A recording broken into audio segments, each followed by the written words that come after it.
Ladies and gentlemen, welcome to the Rogers Kakasungura YouTube channel. It's a Sunday, ladies and gentlemen, and I have to address you via the audio because a few minutes I go to church.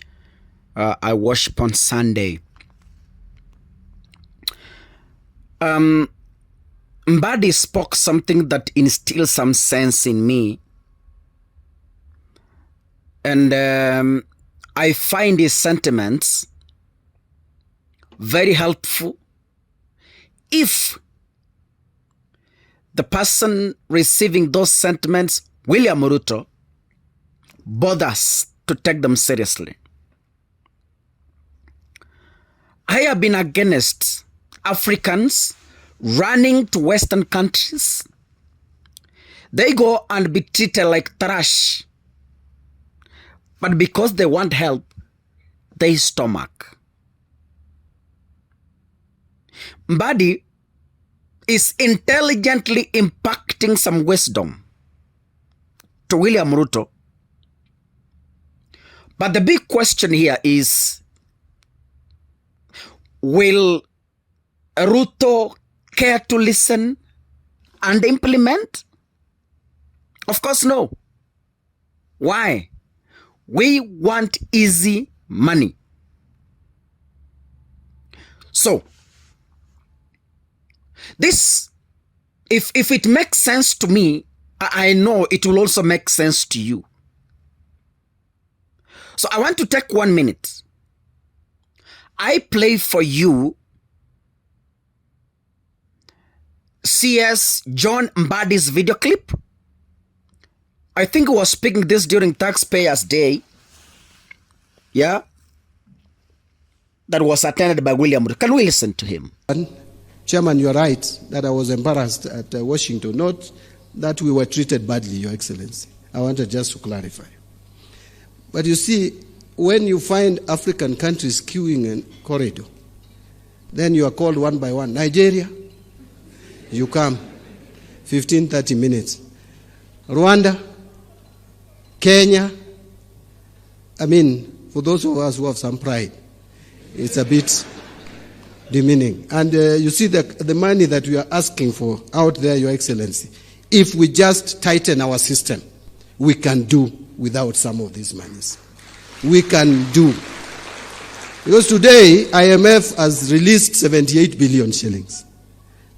But if KRA puts systems in place, we can collect not less than 400 billion shillings.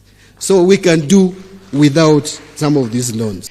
In Kenya, I have severally said that if one day we have a competent president who is not interested in embezzling wealth, a president who is not interested in accumulating wealth as a competition of wanting to pass other families. Yaani shida tuko nayo katika taifa la Kenya, tuko na viongozi wanataka kujilimbikizia mali ndio wakue tajiri kushinda familia fulani. It's like we are in a competition. Tunaiba kila kitu kwa fikira kwamba tunataka tuwe matajiri kushinda familia fulani. That's the problem in the Republic of Kenya. Kama tungekuwa na viongozi ambao wanajikakamua katika kuona kwamba taifa la Kenya limesonga mbele, I want to tell you, tunaweza kujisimamia sisi bila kuendea mikopo. Kenyans, you can agree with me.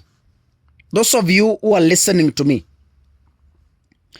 mnaweza mkakubaliana na mimi that in Kenya, Kenyans have no problem with paying tax.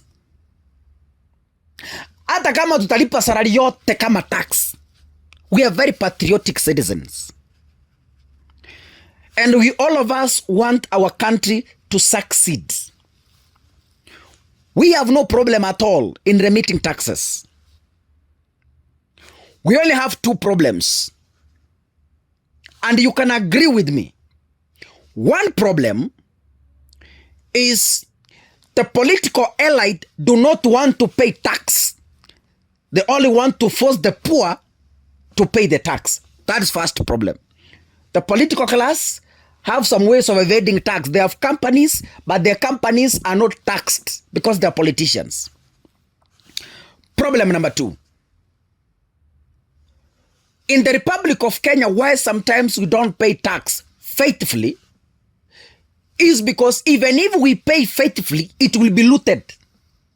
Kitaibiwa.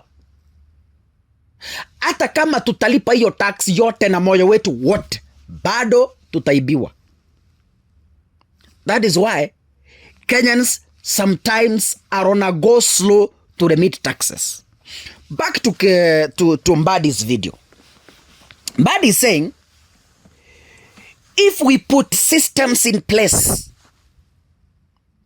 systems means we avoid corruption, we avoid stealing public resources, we avoid running paid ghost projects. Unapata kuna barabara Kariobangi iliwekewa 90 billion, pesa zikatoka, contractor kalipwa, lakini ukienda kwa hiyo barabara haijatengenezwa. Jana Morara Kebaso alikuwa uko Masaini. Barabara iliwekewa mabilioni, bado it has never kicked off. This is the problem. So Mbadi is saying, if we lay down systems, if we have a president who is committed in killing corruption, ladies and gentlemen, we can't even go begging money for roads. We can't go begging money for education. We can't go begging money for health. Many hospitals here in the Republic of Kenya are cash cows. Mtu unawekewa bili ingine paka unashindwa hata kama nilikuwa mgonjwa. Surely this is a public hospital. Failed system. So I want to agree with Mbadi. Kenya currently has a failed system. That is what Mbadi is trying to tell William Ruto. Anaposema, if we put systems, your statement inamaanisha we don't have systems. That's what Mbadi is telling Ruto in broad daylight. Wakati mtu anasema, if we put systems. Kwa hivyo, he's simply trying to tell William Ruto face to face, you have no system. And he's instilling realities. You know, ladies and gentlemen, Mbadi is speaking what I condemned few years ago when Queen Elizabeth was being buried. African presidents wakajazwa ndani ya bus ya matatu hata wanaenda mazishi. And I was like, really? So Mbadi is raising the same issue that, you know, we can't go queue in corridors and then we are being called one by one like students. For what purpose? If we put systems, we can avoid the humiliation. And that is a fact. Of course, it's true. But anyway, let me hope Mbadi will sanitize the system and put systems in place. God bless you, ladies and gentlemen. See you in the next episode. Asanteni sana.